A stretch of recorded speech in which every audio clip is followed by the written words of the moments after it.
So again, when people think of ninja, right? Those who don't roll their eyes and get them stuck in their head, right? They imagine individuals, right? Fighters, right? In black clothing, operating in secret, or taking on a slew of armed attackers with blinding powder, throwing stars, and a sword, right? Or they imagine these guys climbing up walls and using tricky gadgets and that kind of stuff, right? But here's something I alluded to during the New Year's, the Western New Year's episode a couple of weeks ago, right? For the Togakushi, right? For that lineage, right? Togakushi wasn't a costume. Okay. Togakushi was and is a region. In today's world, the modern world is called Togakushi, right? But it's the same place, right? It's a region. It's a community. It's a way of living. Okay? It was then, and still is now. Right? Living there, right? Farmers, innkeepers, guides, shrine caretakers, you name it, right? Craftsmen, families. Right? It's quiet, unassuming, right? These folks serving others, blending into life itself. What does this have to do with the Lunar New Year? Well, we'll get to that. But first, who's on, James? Who's checked in?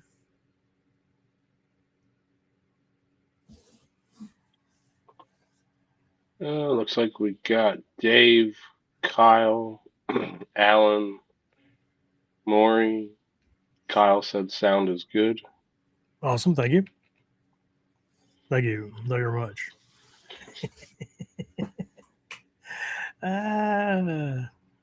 Wish I could blame it on the meds, but I can't. That's it. That's who we got. That's it for now. You've been brave enough to check in. All right. Anyway, so in these regions, right now, Japan hasn't officially been on this older lunar agricultural seasonal based calendar system since I believe the early 1870s, maybe 1872, 75, I don't know, something like that. So a long time. Okay. So they, like most Asian countries, have switched over to the Western calendar. It's just easier for business and trade and communicating with people outside of their countries, friends and associates and things like that, right? But there are still these things that exist within the country, sometimes still scheduled, right? Around the spring equinox, which is typically when things would have been done. Japan still has these things, but a lot of them have been shifted to this Western calendar New Year-ish time, right? But either way, New Year's observances, right, in those regions, okay, especially around Togakushi, right, reflected the same principle, right, as the lunar traditions, okay, primarily, right, not predicting danger, but not fearing danger. How about that, right? Yeah, not predicting it, not fearing it, but living in a way where danger has fewer opportunities to take shape. That's Ninpo. That's what I was taught Ninpo was.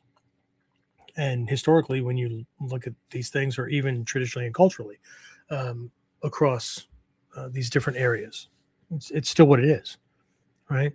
And again, we spoke about this during the New Year's episode, right? Just a few weeks ago, right? And I want to revisit it, especially from this ninja perspective, and how I think instead of saying that ninja lived in the Togakushi area,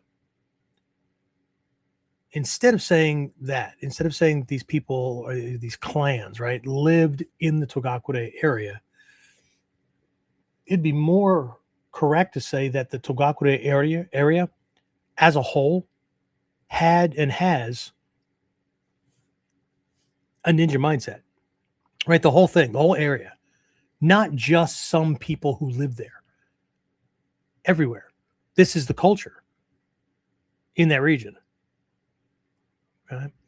So when I was studying some of these things, if anybody caught the article that Sean Askew did right around New Year's, and it was this historical, cultural stuff that's related to the Togakushi area. He mentions a lot of these things, right? And so if you can find it, it's posted in different places on Facebook and whatnot. But it's a good read, okay? But again, this isn't just about some people who live there, right? These secret ninja clans who had certain ideology, right? Had certain goals, had certain types of mentality, right? Certain ways of thinking about things. What I found is it's knit into the entire region. Okay, so take that for what it what it might sound like, right? But some of these things, right? They can be seen in the prayers and the focus of festivities, right, around this time of year, right? In fact, when we look at New Year's traditions in the Togakushi region, and this is above Nagano, so if you got a map of Japan or whatever, it can be difficult to see Togakushi. It's a mountain in just a long mountain chain, right? But it is northwest of Nagano, okay, where the Winter Olympics were held a bunch of years ago. Right? Either way, right? When we look at the traditions for this region, it's easy to misunderstand what was or might be happening there. Okay. We hear words like prayers, petitions, seasonal rituals, those kind of things, right? And assume that people were asking for magical protection or supernatural knowledge. And that's certainly one way to view it, right? But the deeper purpose of all of this, right, was far more practical. Okay. These rituals reflected a mindset of living ahead of danger rather than reacting to it. Okay. It was about setting things up in a way where not just a person, but the whole community, right, could foresee danger and respond to it earlier, right? Rather than being forced by it and forced to survive it in the way that most people think about the concept of survival, right? Shit happens, I have to survive, right? It's a very different way of thinking. It's a very different way of living, right? I'll talk about some of the stuff here in a minute. I'll make a couple of cultural references, but again, this is about getting ahead of things, right? It's not about waiting for the storm to hit and then trying to survive the storm, right? So, what were these things like, right? Well, there were prayers for invisibility of intention. Well, shit, that sounds very ninja-like, right? But again, this is not to disappear physically, right? But to move through life without attracting unnecessary attention or hostility, right? There were and are petitions for protection in mountain travel. Again, sounds kind of, woo-woo and stuff, can some kami help me make it through the mountains and whatnot. But again, this is more of a recognition. It comes from a recognition, right? If for the folks that go to Japan with me, for anybody that's ever been to Japan with me, if you've ever been to Japan and been to this region, holy shit, right? It looks like something out of a I don't know, a simplistic cartoon drawing of mountains They're surreal, right? Steep, very, very steep sloping sides, all tree covered, right? The roads that were built to get up into these things, right? Because now Togakushi, at least where we'll be going, is a huge ski, like winter recreational area to a certain point, right? But there's recreation stuff going on all year long. But there's also still farms and all that kind of stuff up there, right? But again, with this protection in mountain travel, right? There's this recognition that terrain, weather, and timing could be far more dangerous than any enemy who was trying to conquer the region, right? There were practices centered around timing discernment, right? What we're talking about here is like cultivating the sensitivity to subtle environmental and social cues, right? So movement happened before conditions became unfavorable. I'll give you, for instance, right? And this isn't just on Togakushi, Hizan, where the Tendai school of Mikyo that I'm a lay teacher in. There's a certain time of year that the priests and monks and temple attendants and whatnot that are managing the temples on Yeizan, right, come down the mountain, either all the way down to Kyoto proper, or one of the regions around this thing, right, or at least half to 3/4 of the way down, where there is an on, like a retreat, or a smaller temple that is where they will operate from during the winter months. And they come down like in October, because through the winter months, there's a shit ton of snow. How much snow is a shit ton, Sensei? Well,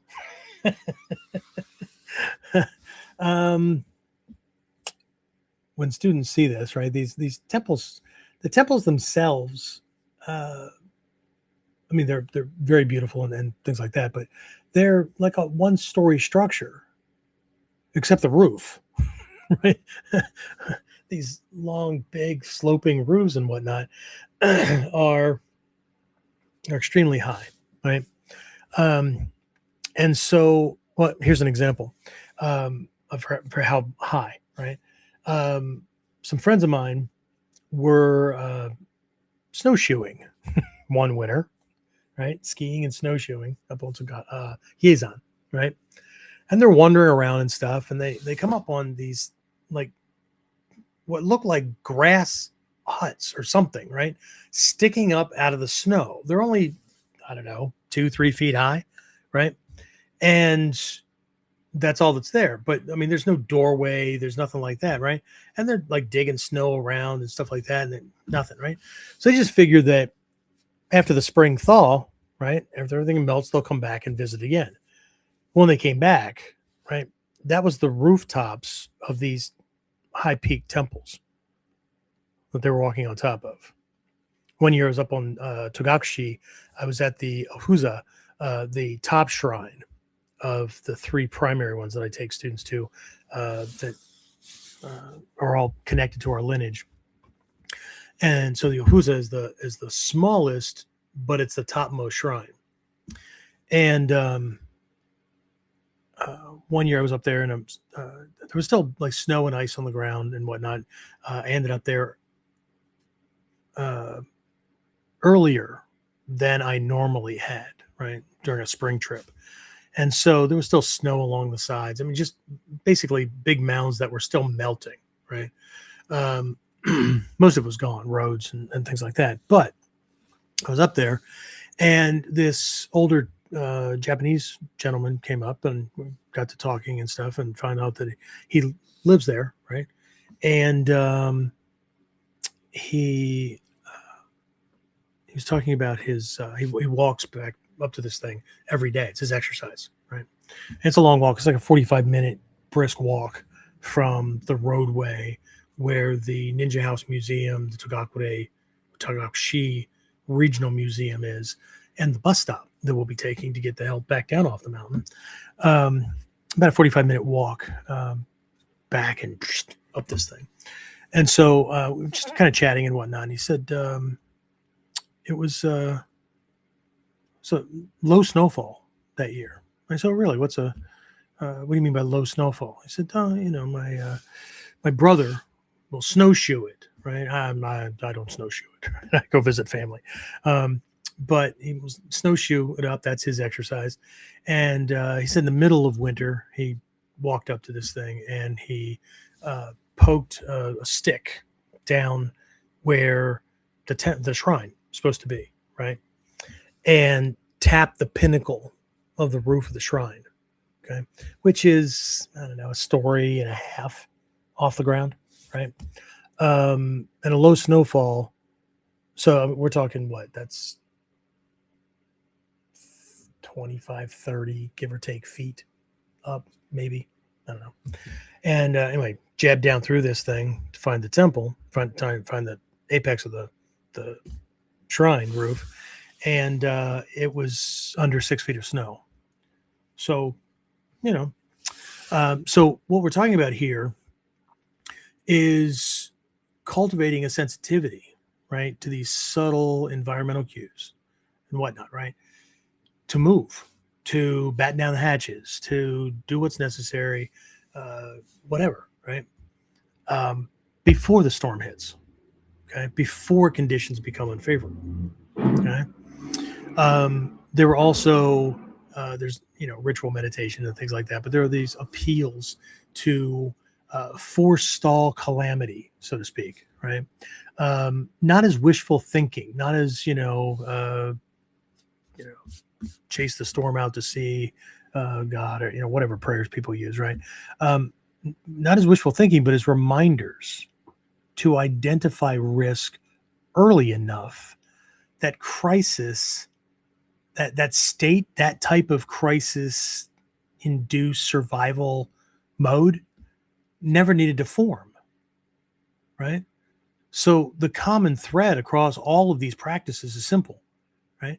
Seeing danger before it appears, moving before events crystallize. And that, more than any technique, but it's also embedded in the techniques, right? But more than any technique, captures the spirit of Ninpo as it was and as it is lived in regions like Togakushi. Right. So again, just my per episode reminder, right? If these episodes are helpful, don't forget, like, share, and watch or listen all the way through to the end, right? This gets the algorithms on the platforms programmed and geared up and whatnot to like us, right? And to show this to more serious students. Okay.